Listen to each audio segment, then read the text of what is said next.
Donc pour cette troisième et dernière réaction, il faudra procéder à la dissolution de 12 g de NaOH solide dans le bol de styromousse qui se situe sur la plaque agitatrice et qui contient, lui, 200 ml de HCl à 1,5 mol par litre. Finalement, on a noté la température maximale atteinte par le mélange et on a ensuite répété cette expérience une seconde fois. Finalement, pour trouver la variation de température pour chacune des réactions, on a seulement fait température finale moins température initiale égale variation de température. En conclusion, nous avons obtenu comme chaleur molaire pour notre première expérience, pour les C1, moins 41,28 kJ par mol, pour les C2, moins 40,64 kJ par mol, pour les C3, moins 41,24 kJ par mol. En moyenne, on obtient moins 41,05 kJ par mol. Pour la réaction numéro 2, nous avons obtenu moins 41,05 kJ par mol.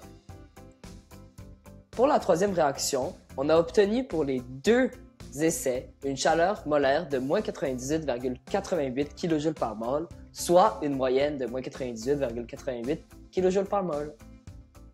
Maintenant que nous avons récolté tous nos résultats, il faut les valider. Pour la réaction numéro 1, nos résultats sont très près l'un de l'autre, ce qui prouve que nous n'avons pas fait d'erreur majeure. Pour la réaction numéro 3, on a eu les mêmes résultats pour les deux essais. On peut donc conclure que nos résultats pour la réaction 1 et 3 sont bien évidemment valides. Malgré la précision de nos résultats, on aurait pu les améliorer.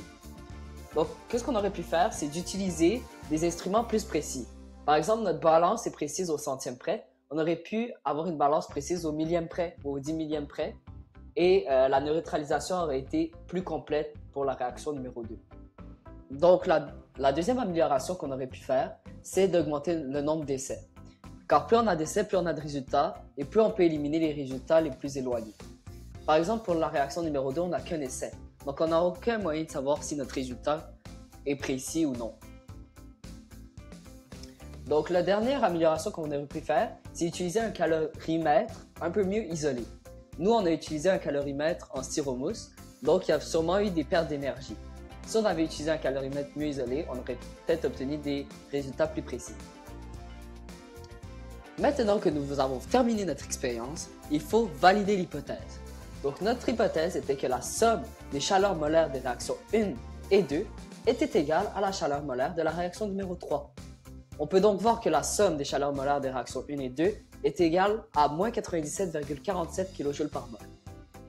En effet, en faisant cette somme, on obtient moins 97,47 kJ par mol, qui est presque égal à la chaleur molaire de la réaction 3, qui est de moins 98,88 kJ par mol. On peut donc dire que notre hypothèse est validée et que nos résultats sont assez précis. Merci d'avoir visionné ma vidéo. N'oubliez surtout pas d'écrire un commentaire si vous avez des questions, de lâcher un like et de vous abonner pour de futures vidéos.